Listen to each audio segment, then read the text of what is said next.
Voda je življenje in čista voda, ki jo dobimo iz pipe, pa tudi čista voda v jezerih, rekah, morjih, ni nekaj samoumevnega.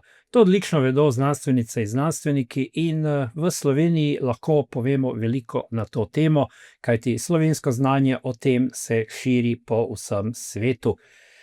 To bosta pojasnili profesor dr. Barbara Hribar-Lee, ki je vodja Centra za raziskave vode pri Univerzi v Ljubljani, in profesor dr. Andreja Žgajnar-Gotvajn, ki je članica istega tega Centra za raziskave vode Univerze v Ljubljani. Dober dan. Dober dan. Dober dan.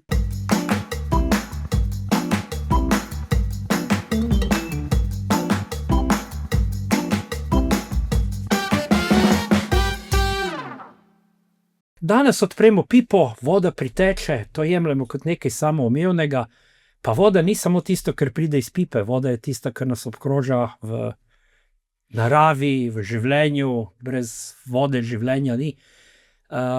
Včasih se zdi, da se malo mačehovsko obnašamo do te vode, in kot posamezniki, in kot družba. Kaj bi vi rekli, da je največji izziv pri zagotavljanju tega, da imamo čisto vodo dostopno vedno in povsod? Pa mogoče začnete vi. Lahko. Ja, Slovenija je ena redkih držav na svetu, ker dejansko lahko odpremo pipo in iz nje priteče voda, ki jo lahko pijemo. Nažalost je približno četrtina svetovne populacije taka, ki nima redno dostopa do čiste pitne vode. Vode je na zemlji kar dovolj, načelno, ampak ni pa vsa ustrezna, ne, zaradi tega, ker je prvič je zelo veliko v oceanih, tista ni ustrezna za pitje, precej je pa tudi onesnažene. In je ta dobra, kvalitetna voda zelo neenakomerno porazdeljena po celotnem svetu. Kaj so izzivi? So mogoče to, da se mi niti ne zavedamo, kako redka dobrina voda je, ker jo imamo zaenkrat še v izobilju in se zaradi tega včasih res zelo mačehovsko obnašamo do nje. Uporabljamo jo vodo iz pipe, ki jo lahko načelno pijemo tudi zato, da avtomobile peremo, zalivamo in tako naprej, pri čemer se ne zavedamo, da zaradi tega mogoče že celo na drugem koncu Slovenije vode primanjkuje. Tako da znanost je kar precej napredovala in je sposobna vodo čistiti, sposobna je vodo desalinirati in jo pridelovati. Je pa dejstvo, da če se ne bomo vsi začeli bolj odgovorno obnašati do tega, kako za vode in vodo skrbimo, se bomo prej ali slej tudi mi sami srečali s pomanjkanjem čiste vode, ali pa vsaj s tem, da voda iz pipa ne bo več tisto, kar lahko direktno pijemo, nažalost.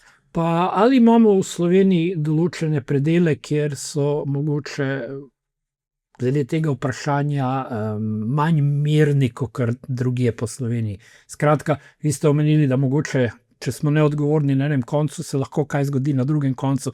Kje bi bili te drugi konci, ki so mogoče malo bolj izpostavljeni tej težavi? Ja, lahko, če se vrnemo zdaj na celotno sliko o vodi, kot je že kolegica omenila, se v veliki večini primerov razmišljamo samo o pitni vodi, ki pa je seveda del celotnega kroga, kar pomeni, da mi proizvedemo ogromne količine odpadnih vod, ne nazadnje seveda zaradi uporabe WC-ja na vodo, ki pri vsaki uporabi doda nekaj litrov odpadne vode v ta tok okrog. Pa industrijske odplake. Industrijske odplake, odlaganje odpadkov, to so vse vode, ki vplivajo na kvaliteto naše pitne vode posredno. In tudi v Sloveniji imamo seveda območja, ki so predvsem ogrožena zaradi kmetijstva, zaradi intenzivnega kmetijstva, tudi v preteklosti, zaradi uporabe različnih fitofarmacevtskih zaščitnih sredstev. In dejansko so določene podtalnice take, ki so, lahko rečemo, na meji, kar pomeni, da na teh bolj občutljivih območjih, kot jih imenujemo, lahko že majhna sprememba v nekem industrijskem obratu, bolj pogosto gnojenje, morda namakanje za neko rečno vodo povzroči spremembo v kvaliteti pitne vode. Treba pa je seveda poudariti, da v Sloveniji imamo dobro poskrbljeno za zaščito pitne vode, da so upravljavci pitne vode tisti, ki so dolžni v skladu z zakonodajo nadzirati in zagotavljati ustrezno kvaliteto pitne vode, tako da je verjetno to tudi eden izmed tistih razlogov, zakaj ne razmišljamo tako zelo pogosto o pravzaprav vrednosti te pitne vode, ki je na naših pipah, ker je preprosto samoumevna. Za ustreznost vode imamo več meril, bomo prišli do tega, ampak tako, če poskušam malo poenostaviti, pa upam, da ne bo preveč poenostavljeno, jaz bi rekel, da imata vidve in vaše kolegice in kolegi največ dela na dveh frontah, bi jaz rekel. Ena fronta je, da preprečimo, da že zdaj dobra voda ne bi postala slaba in recimo drugi izziv, in to se verjetno bolj srečujete v drugih delih sveta, je, da tam, kjer nimajo tega razkošja dobre naravne pitne vode, da jim omogočite, da jo imajo. Se tam je že omenili desalinizacijo in tako naprej. Za Slovenijo je definitivno prvi izziv pomembnejši, ker imamo še naravne vire, dokler jih ne uničimo, ampak tako na svetovni ravni, katero od teh dveh težav se vam zdi večja, bolj prisotna? Mislim, da obe. Zelo težko je eno ločiti. Ja, tako, zelo težko je eno ločiti od druge. Recimo mi, eden glavnih projektov, ki jih ta Center za raziskave vode pri Univerzi v Ljubljani ima, je koordiniranje oziroma vodenje Centra odličnosti afriških in evropskih univerz na tematiko vode oziroma ohranjanja vodnih virov. In recimo, če za primer Afrike vzamem, ker je to bolj izrazito, tam je recimo problem ta, da tudi na istem območju bo določen del populacije imel dostop do kvalitetne vode, potem boste šli pa 1 kilometer ven iz mesta in boste imeli populacijo, ki te vode ne bo imela. In zelo težko je pri njih, vsaj kolikor so afriški kolegi povedali, same upravljalce z vodo ozaveščati, da je problem vezan ne samo na recimo mesta, kjer se običajno dogaja življenje bolj izrazito, ampak tudi na tiste ljudi, ki živijo na svoj edinstven način še vedno zunaj teh urbanih področij. In ti ljudje so precej postavljeni na stranski tir.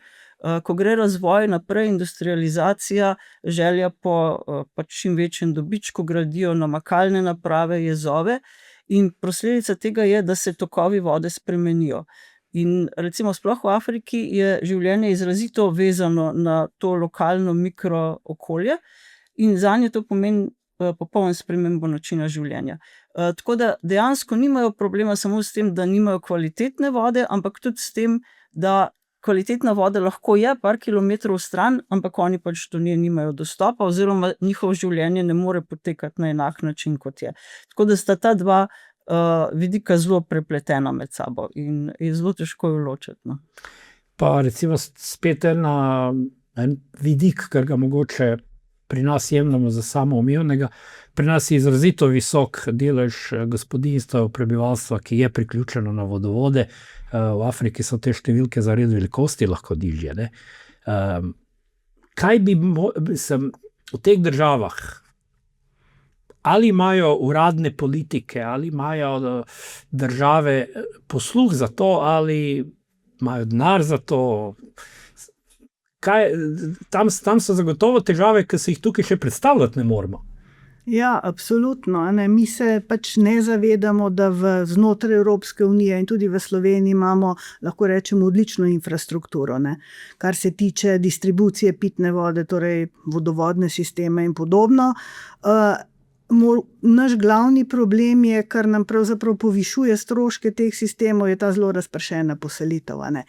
Slovenija nima nekih velikih aglomeracij oziroma imamo malo mest, kar pomeni, da morajo biti te vodovodi razpeljani povsod, po višinah, po nižinah. Seveda so, ne? Ja. Ampak zato je pač sistem dražji in skratka te zadeve ne morejo biti zastonj, ne? Jasno je, da v revnejših državah ali pa lahko rečemo državah z drugačnim političnim ozadjem se te zadeve ni na voljo toliko financ za izgradnjo takih infrastruktur. Problemi so tudi z vzdrževanjem, ne? Kolega, ki je bil pri nas iz Etiopije, je pojasnil, da dejansko so postavili sistem za črpanje vode, ki je oskrboval 200 000 ljudi. Ko se je sistem pokvaril, preprosto ni zneska v 50.000 evrov za servis takega sistema, ljudje so ostali brez vode in se začeli preseljevati. To so dejansko zneski, ki v takih okoljih zmanjkajo, za nas v Evropi pa to pomeni kaj vrednost enega avtomobila. Kako je potem mogoče plavati z vezanimi rokami? Težko, zelo težko. Zaradi tega je zelo pomembno tukaj res zelo interdisciplinarno pristopiti k temu problemu in se ga ne lotiti na eni sami fronti, ampak skušati prvič ozaveščati ljudi, ozaveščati politike, hkrati pa potem reševati tudi krpati luknje, se pravi čistiti vodo, skušati najti načine, da je onesnaževanje čim manjše. Dejansko je treba pristopiti z vseh strani istočasno, drugače je tle precej. Mogoče nehvaležno vprašanje, pa ga bom vseeno zastavil. Ali bi morda lahko izpostavili afriške države, kjer to vneto rešujejo z razumevanjem, ker se najde denar, in morda ali bi lahko izpostavili kakšne države, ker gre zelo težko. In potem še tretje vprašanje bi bilo, slišali smo vaš center, torej, ki ima sedež v Ljubljani, ima pomembno koordinacijsko vlogo, tudi, bom rekel, na evropski ravni. S katerimi državami se v Evropi najbolje sodeluje, kje imajo tudi tak, bom rekel, najbolj zdrav odnos do tega, s kom najboljše delate, bomo rekli. Skratka, ta 3 vprašanja. Ja, zdaj države, s katerimi v Afriki sodelujemo, so predvsem tiste, ki subsaharske. In tam je zelo težko reči, da kakšna država izstopa v pozitivni ali pa v negativni smeri. Znotraj države, ja, kot sem že prej omenila, urbana področja so kar dobro preskrbljena in tam tudi kar dobro skrbijo za to, kaj se z vodo dogaja. Čeprav spet, če bi primerjali kvaliteto njihove pitne vode v primerjavi z našo pitno vodo, je precej drugačna. A so tudi merila drugačna? Po moje so merila drugačna, zdaj kakšna je njihova zakonodaja, nismo preverjali, ampak ko smo bili s kolegico v Afriki oktobra lani, Kje natančneje? v Ugandi. Ugandi? Sva kupila vodo v steklenici in voda, karakteristike tiste vode so približno ustrezale naši destilirani vodi. Tako da kvaliteta vode, ki je pri njih sprejemljiva, je vseeno drugačna kot pri nas. Ampak če smo recimo šli samo v predmestje istega mesta, tam vodovoda ni. In še vedno, čeprav se zdi hecno, vidite ljudi, ki prenašajo vodo v tistih kanticah na glavi. In ne da posluha ni, jaz mislim, da imajo posluh, ampak še vedno se mi zdi, da se še vedno prepleta tudi to nasprotje med njihovim klasičnim načinom življenja pa modernizacijo, tako da je zelo težko reči, da bi zdaj bila ena država v pozitivni smeri drugačna od druge države. Zdaj v Evropi je pa stvar drugačna. V Evropi pa se vsi kar dobro zavedamo in zaradi tega tudi ta klaster oziroma center odličnosti teh evropsko-afriških univerz je v začetku vseboval 5 evropskih univerz, zdaj jih ima že 7. Kot rečeno, je zanimanje veliko. Tudi jaz novembra sem bila sicer na eni drugi konferenci v Benetkah, in so tudi drugi, iz drugih koncev Evrope zelo sodelujejo z afriškimi univerzami, bolj kot posamezne univerze, ampak zanimanje za to, da z afriškimi univerzami sodelujemo, je veliko. Pa ne samo zato, ker se nam na nek način afriške države smilijo in jim želimo pomagati. Dejstvo je, da imajo zelo veliko pristopov, ki so jih morali razviti, zaradi tega, ker nimajo tako veliko denarja, kot ga ima recimo Evropa, pa tudi niso tako tehnološki razviti, ker so bolj enostavni in še vedno učinkoviti. Veliko recimo uporabljajo UV dezinfekcije, ker tam sonce ni problematično. Tako da to je nekaj, kar je. Veliko uporabljajo teh rastlinskih filtracijskih materialov. To so odpadna rastlinja, ki jih so povsod in jih ni treba posebej proizvajati in tudi ne predstavljajo potem dodatnega onesnaženja. Tako da tudi Evropa kot taka se lahko marsikaj nauči. Pred leti so v Ameriki recimo razvili nove filtrirne naprave oziroma nove filtre, ki jih zdaj masivno proizvajajo in prodajajo. Ideja je prišla recimo iz tega klasičnega načina, kako so v Afriki čistili vodo, kjer so uporabljali korenine, s katero so vodo mešali. In korenina je porozna, zaradi tega je absorbirala veliko teh toksičnih snovi in so pač tako vodo pili, ne da bi šlo zdaj to v kakšno posebno kemijsko analizo, ampak ta princip se je potem prenesel tudi v tehnologijo naprej. Tako da z tega stališča je pač tudi nekaj kar veliko znanja tudi na afriški strani, ne? Ampak kolegica bi znala o tem povedati več. Zelo veliko se raznih teh onesnaževal na novo proizvaja in pridejo tudi v Afriko. Zato je pa treba imeti potem nove, modernejše pristope za odstranjevanje. No, in ste mi dali odličen uvod za vprašanje, ki sem ga imel namen zastaviti naslednje. Govorimo o čisti vodi, ne? Kaj pravzaprav je čista voda? Začnimo od osnovnošolskega znanja, da čista voda mora zadoščati kemičnim parametrom pa biološkim parametrom. Ne? Skratka, kaj je kemična čistost vode, kaj je pa biološka čistost vode, kako zagotavljamo eno, kako zagotavljamo drugo, kako ubijamo eno, kako ubijamo drugo z vsakdanjim življenjem. Ja, čista voda pač, če govorimo o pitni vodi, sodi pač med živila, a ne. Torej mora izpolnjevati zelo stroge zahteve, skratka, enostavno rečeno, ne sme imeti nobenih mikroorganizmov, nobenih bakterij, oziroma pod neko mejo, kar je skoraj da nič, in seveda tudi kemijska ustreznost, kar se tiče težkih kovin in določenih organskih snovi, pa tudi anorganskih snovi, da je primerna za pitje. To zagotavljamo z različnimi sistemi čiščenja. V Sloveniji, odkrito rečeno, kot smo že večkrat danes omenjali, imamo srečo, ne potrebujemo nekih posebnih kompleksnih postopkov za odstranjevanje določenih snovi pri pripravi pitne vode. Morda odstranjujemo kako železo in magnezij, da se nam kasneje v vodovodnem sistemu ne obori, ne povzroča odlaganja kamna ali pa ne vpliva na neko spremembo barve pitne vode, in to odstranimo, potem pa ponavadi morda še kaka UV dezinfekcija, dezinfekcija z kakimi klorovimi solmi v redkih izjemah, in to je ponavadi tisto, kar pri nas potrebujemo, a ne. Skratka, pri odpadnih vodah je pa seveda popolnoma druga zakonodaja, kjer se spet ločuje med industrijskimi in pa komunalnimi odpadnimi vodami. Tukaj pa je treba poudariti, da je zdajle stopila v veljavo z julijem nova zakonodaja za čiščenje odpadnih vod,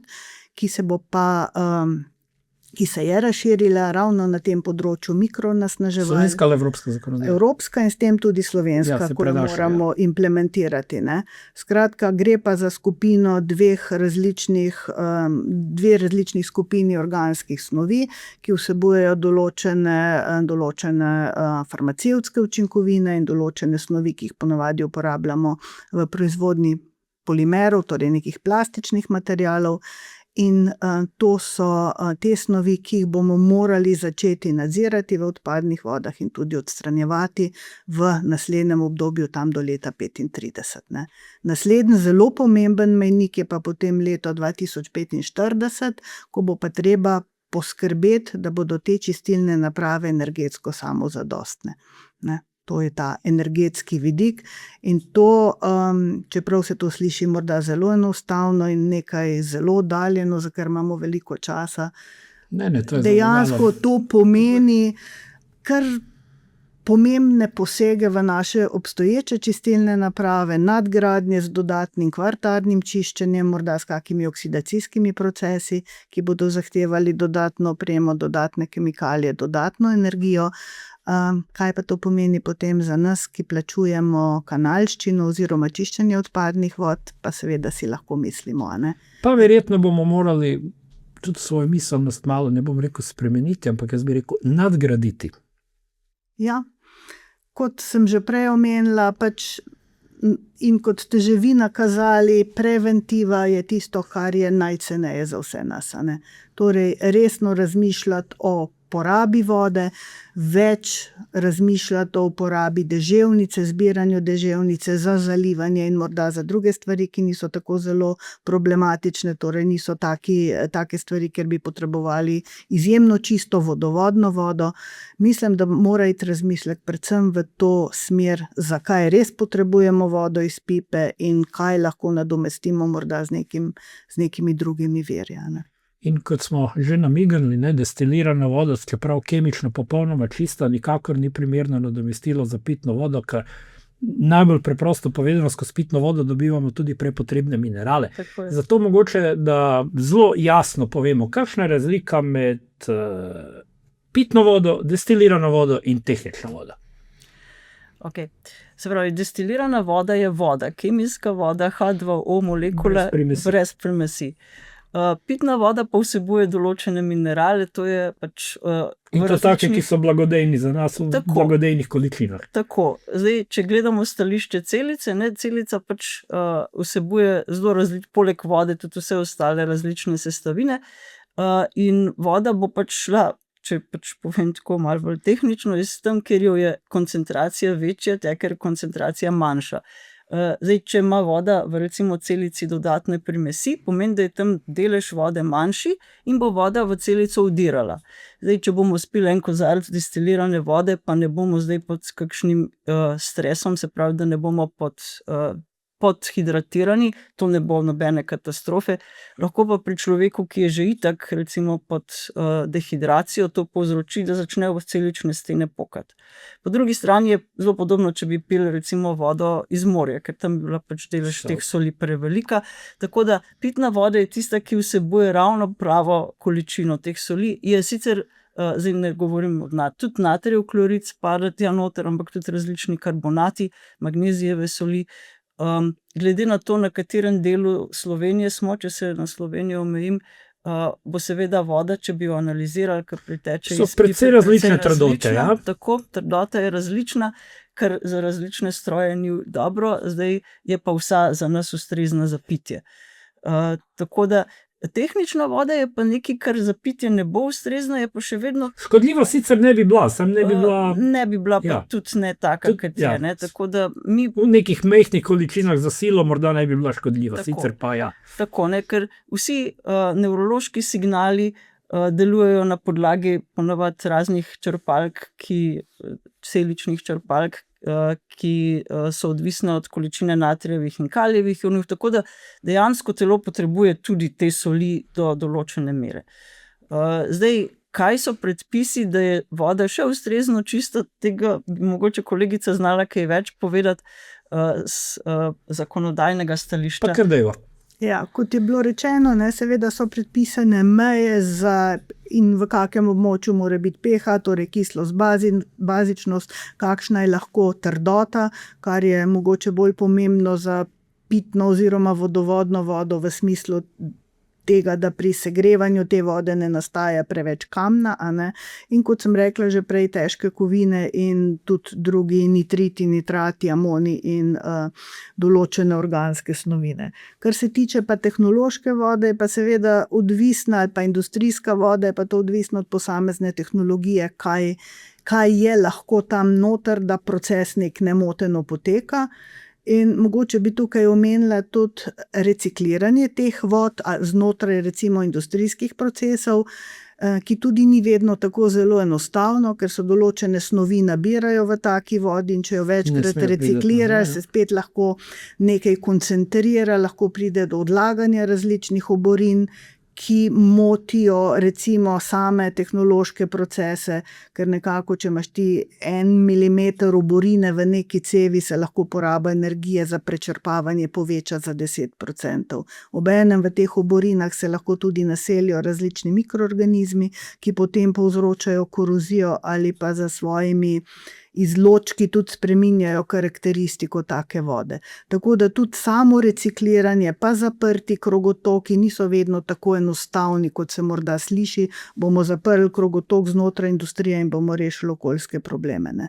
Velikokrat je potem potrebno dodajati tudi kake biocide, ki zavirajo rast organizmov, in potem, ko tako vodo morda po določenem številu ciklov spustiš in želiš očistiti, mogoče tudi to ni tako zelo enostavno, ker marsikaj vsebuje, kar si ti noter dodal, ne. Tako da tukaj o tehnoloških industrijskih vodah je lahko to vprašanje povezano z recikliranjem in je pač odvisno od primera do primera, ne. Pa samo še, da spomnimo naše poslušalce in gledalce, trdnota vode je v bistvu merilo vsebnosti mineralov v pitni vodi. Torej naslednjič, ko bo naš zobar rekel, da je treba očistiti zobni kamen, ne biti jezni, pitna voda opravlja svoje delo, ker te minerale še kako rabimo za življenjske procese, ampak se potem naberejo tudi drugod. Skozi se torej, večji del časa se pogovarjava res o pitni vodi, ampak smo že omenili, voda je pomembna, čista voda je pomembna tudi drugod.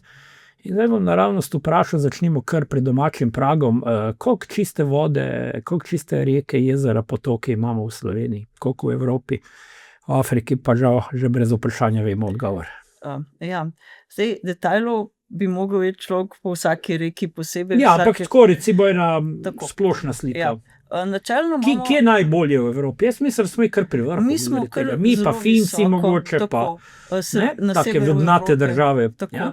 Mi smo kar precej v dobrem stanju, kar se voda tiče, kar se vidi, zdaj sploh poleti ljudje se kopajo v vodah, čeprav od časa do časa spet nastanejo potem alge, ki niso umetno pripeljane noter, ampak so ravno tako škodljive za organizme. Zato lepo prosimo vse, naslednjič, ko greste na Sedmera Triglavska jezera, če vam je še tako vroče, občudujte jezero od zunaj, prosimo, ne iti noter. To so občutljivi sistemi, majhni sistemi, vsak od nas, ki stopi noter, je ena velika motnja in se mogoče narava ne bo zlahka opomogla.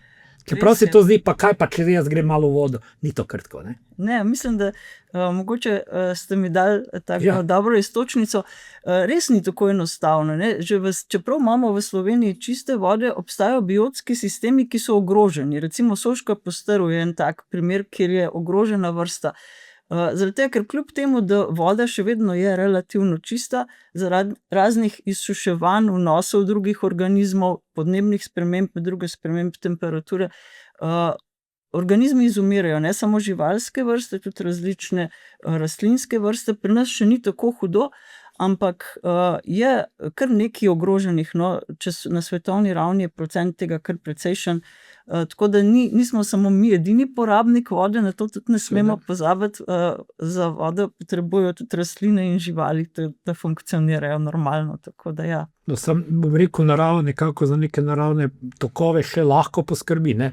Večje motnje ni nujno, da bo še zmožna, ne? Še brez naše znanstvene pomoči, da rečemo. Tako je, mislim, problem je predvsem izsuševanje določenih predelov, ker zaradi industrije, pa tudi zaradi podnebnih sprememb ne lahko prihaja do izsuševanj določenih vodotokov in določenih recimo jezer, tudi raznih rek. In posledica tega lahko že zmanjšan vodostoj vode bi ogrozil take vrste. Na to ponovadi ne pomislimo, ne. Tako da ja, ampak načelno zaenkrat se narava še kar dobro znajde, ne povsod, no, pri nas smo zaenkrat še kar v redu, tako da je. Ja. Kaj pa kakovost morja? Jadransko morje je zaprto morje, to je lahko malo izziv, ne? Ja, absolutno, ne. Tukaj vemo, da ta naša zadnja tretjina, torej Istra do Trsta, je izjemno obremenjena in s pomorskim prometom in z industrijo.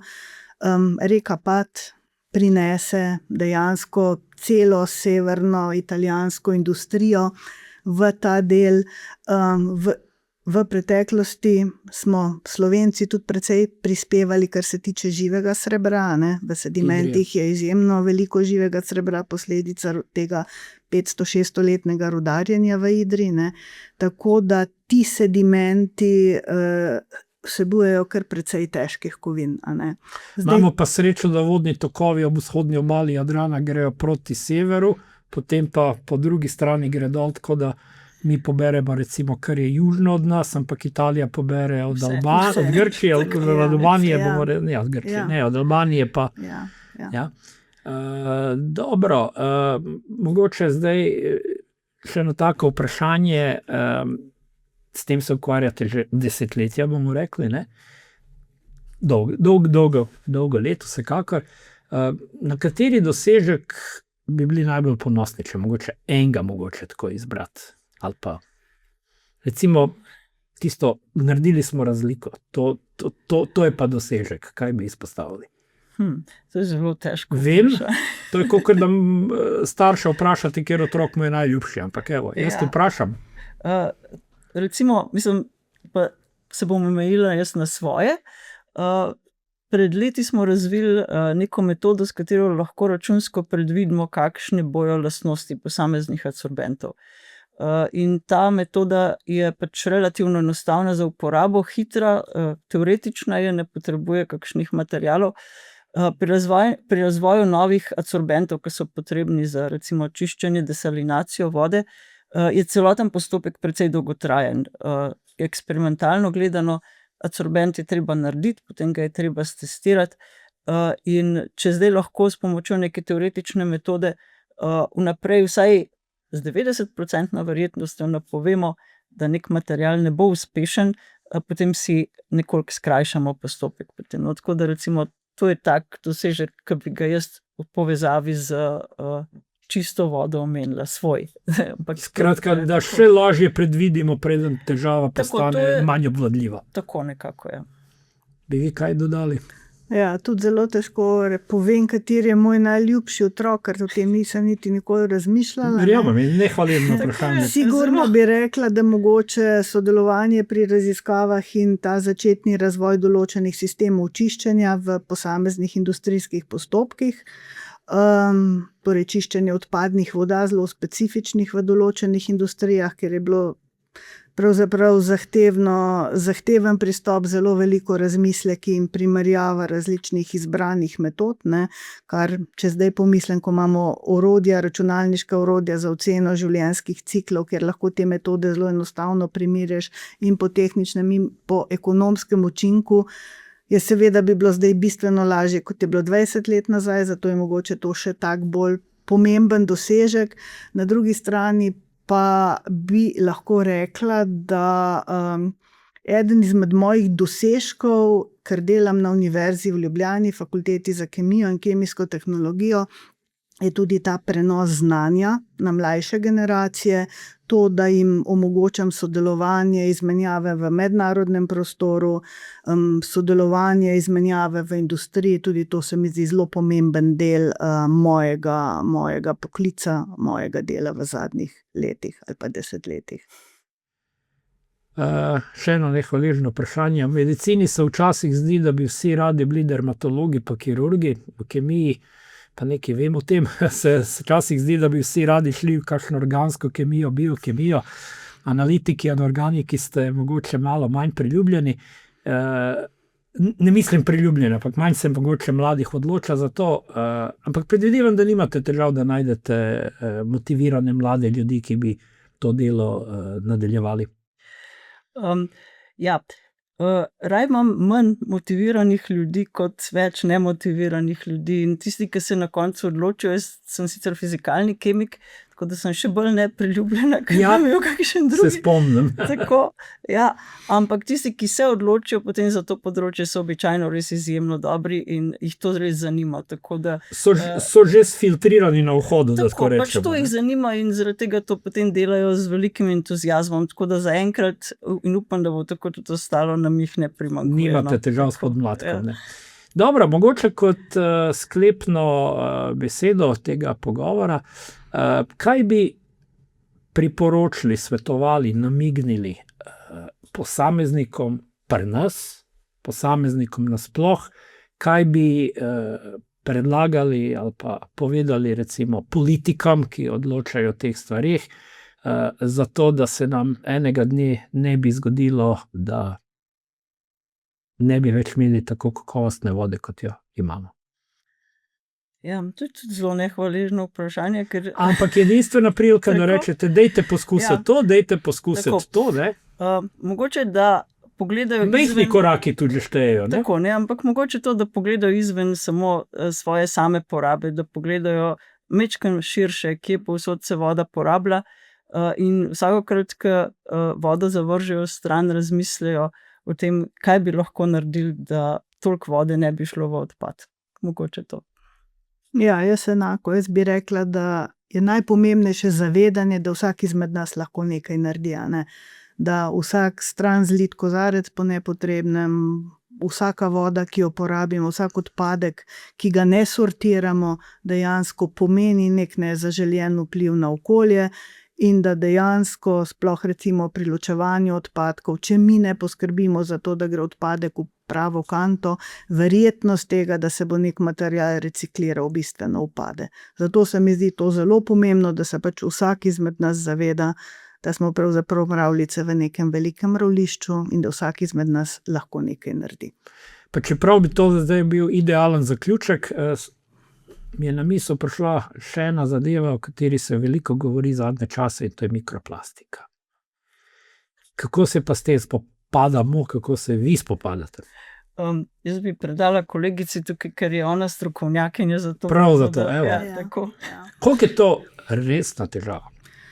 Koliko je to resna težava, to je spet eno izmed tistih težkih vprašanj, ne? Prvič je treba ločevati med mikroplastiko, torej temi le malce večjimi delci, in nanoplastiko, to so delci v velikosti nekaj nanometrov, torej zelo majhni, s katerimi jih seveda najdemo povsod, najdemo jih v našem okolju, najdemo jih v različnih organizmih, najdemo jih tudi v našem telesu. Ne? Kar imamo. Ja, kak je pa realen vpliv tega, je pa zelo težko na podlagi vseh teh študij dokazati, da so to res neki škodljivi vplivi. Vsekakor je pa kumulativno izpovečana količina zatveganja lahko samo še večja. Tako je. Odvisno je. Treba je poudariti, da mikroplastika je seveda skupina različnih polimerov, ki so po svoji sestavi drugačni, vsebujejo zelo različne primesi od barvil do raznih stabilizatorjev, kemikalij za učinkovito polimerizacijo, za povečevanje trdnosti oziroma različne kemikalije, ki pač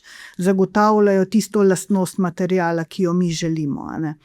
Tako da tukaj se lahko iz teh delcev v različnih okoljih, bolj kislih, bolj bazičnih, izložujejo različne snovi.